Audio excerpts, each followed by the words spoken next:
যুক্তরাষ্ট্রের নৌবাহিনীর নৌকা হামলায় নিহত ১৩ জনের পরিচয় শনাক্ত করা হয়েছে। রাষ্ট্রীয় সফরে নেদারল্যান্ডসে মোদি। হিজবুল্লাহর হামলায় ইসরায়েলি সেনা নিহত। ইরান আমিরাত সমঝোতায় ভারতের মধ্যস্থতা চায় রাশিয়া। প্রিয় দর্শক, এবার জানিয়ে দিব বিস্তারিত। তবে তার আগে আপনি যদি এই চ্যানেলে নতুন দর্শক হয়ে থাকেন তাহলে চ্যানেলটি সাবস্ক্রাইব করে দিবেন পরবর্তী সকল আপডেট নিউজ সবার আগে পেতে। এবং আপনি যদি নিরীহ ইরানিদের ভালোবাসেন তাহলে আই লাভ ইরান লিখে বিশ্ববাসীকে জানিয়ে দিবেন। এবার বিস্তারিত। ক্যারিবীয় সাগর ও পূর্ব প্রশান্ত মহাসাগর এলাকায় যুক্তরাষ্ট্রের সামরিক বাহিনীর সন্দেহভাজন মাদকবাহী নৌযানে চালানো হামলায় নিহত ১৩ জনের পরিচয় শনাক্ত করা হয়েছে। অনুসন্ধানী সাংবাদিকদের এক যৌথ তদন্তে এসব তথ্য উঠে এসেছে।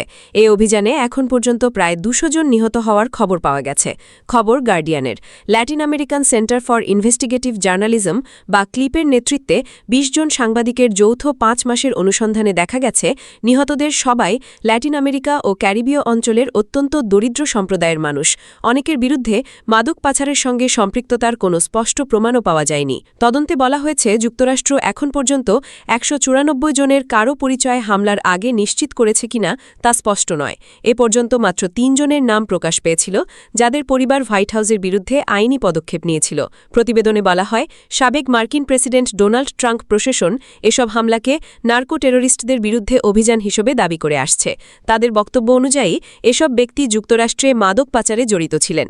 তবে অনুসন্ধানী সাংবাদিকদের মতে নিহতদের অনেকেই চরম দারিদ্র্যের কারণে জীবিকার খোঁজে ঝুঁকিপূর্ণ কাজে যুক্ত ছিলেন। ৩ দিনের রাষ্ট্রীয় সফরে শুক্রবার ১৫ই মে নেদারল্যান্ডসে পৌঁছেছেন ভারতের প্রধানমন্ত্রী নরেন্দ্র মোদি। ৫ দেশ সফরের দ্বিতীয় ধাপে তিনি ১৫ই মে থেকে ১৭ই মে পর্যন্ত নেদারল্যান্ডসে অবস্থান করবেন। ২০১৭ সালের পর এটি তার দ্বিতীয় আমস্টারডাম সফর। ভারত নেদারল্যান্ডস সম্পর্কের জন্য এটি একটি গুরুত্বপূর্ণ সময় বলে উল্লেখ করেছেন সংশ্লিষ্ট কর্মকর্তারা। খবর এনডিটিভির। সফরকালে তিনি নেদারল্যান্ডসের প্রধানমন্ত্রী রব জেটেনের সঙ্গে বৈঠক করবেন। বাণিজ্য, তথ্য প্রযুক্তি, প্রতিরক্ষা ও নবায়নযোগ্য রসায়ন সহ বিভিন্ন ক্ষেত্রে দ্বিপাক্ষিক সহযোগিতা আরও শক্তিশালী করাই এই বৈঠকের মূল লক্ষ্য। নেদারল্যান্ডসে পৌঁছানোর আগে সংযুক্ত আরব আমিরাতে প্রায় ২.৫ ঘণ্টার সংক্ষিপ্ত যাত্রাবিরতি করেন মোদি। এ সময়ে আবুধাবিতে তিনি আমিরাতের প্রেসিডেন্ট মোহাম্মদ বিন জায়েদ আল নাহিয়ানের সঙ্গে বৈঠক করেন। সফরকালে মোদি নেদারল্যান্ডসের প্রধানমন্ত্রী রব জেটেনের সঙ্গে দ্বিপাক্ষিক বৈঠকের পাশাপাশি দেশটির রাজা উইলেম আলেকজান্ডার এবং রানী ম্যাক্সিমার সঙ্গেও সাক্ষাৎ করবেন বলে জানা গেছে।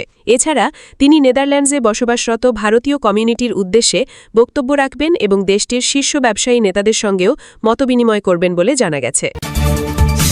দক্ষিণ লেবাননে হিজবুল্লাহর ছোড়া মর্টার শেলের আঘাতে একজন ইসরায়েলি সেনা নিহত হয়েছেন। শুক্রবার ১৫ই মে ইসরায়েলি ডিফেন্স ফোর্স আইডিএফ এই তথ্য সংশ্লিষ্ট করেছে। নিহত সেনার নাম স্টাফ সার্জেন্ট নেগেভ দাগান, ২২ বছর। তিনি গোলানি ব্রিগেডের ১২তম ব্যাটালিয়নের সদস্য ছিলেন। বৃহস্পতিবার রাত ১০টার দিকে এই হামলার ঘটনা ঘটেছিল এবং ঘটনাস্থলেই তার মৃত্যু হয়েছিল।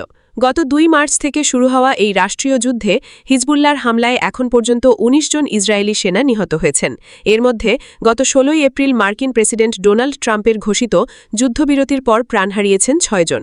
নেগেভ দাগানের মৃত্যুর কয়েক ঘণ্টা আগেই ওয়াশিংটনে ইসরায়েল ও লেবাননের প্রতিনিধিদের মধ্যে সংঘাত নিরসনে ৩য় দফার আলোচনা শুরু হয়।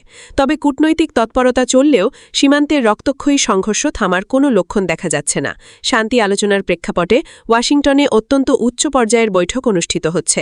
এই আলোচনায় মার্কিন পররাষ্ট্রমন্ত্রী মার্কো রুবিও এবং ইসরায়েল ও লেবাননের রাষ্ট্রদূত সহ ঊর্ধ্বতন বা সামরিক কর্মকর্তারা অংশ নিচ্ছেন।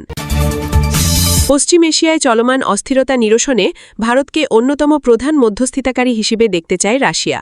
রুশ পররাষ্ট্রমন্ত্রী সের্গেই লাভরভ জানিয়েছেন, বর্তমান ব্রিক্স চেয়ারম্যান হিসেবে এবং বৈশ্বিক কূটনীতিতে দীর্ঘ অভিজ্ঞতার কারণে ভারত ইরান ও সংযুক্ত আরব আমিরাতের মধ্যে চলমান উত্তেজনা প্রশমিত করতে অনুঘটক হিসেবে কাজ করতে পারে।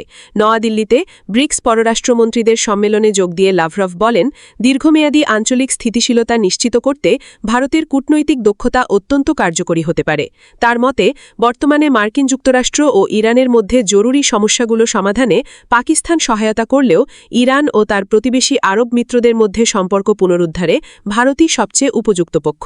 বিশেষ করে ইরান ও আমিরাতের মধ্যে সাম্প্রতিক তৈরি প্রতিকূল পরিস্থিতি এড়াতে নয়াদিল্লি দেশ দুটিকে আলোচনার টেবিলে বসানোর উদ্যোগ নিতে পারে বলে তিনি আশাবাদ জানান। রাশিয়ার এই প্রস্তাব এমন এক সময়ে এলো যখন প্রধানমন্ত্রী নরেন্দ্র মোদি সংযুক্ত আরব আমিরাতে সফরে রয়েছেন।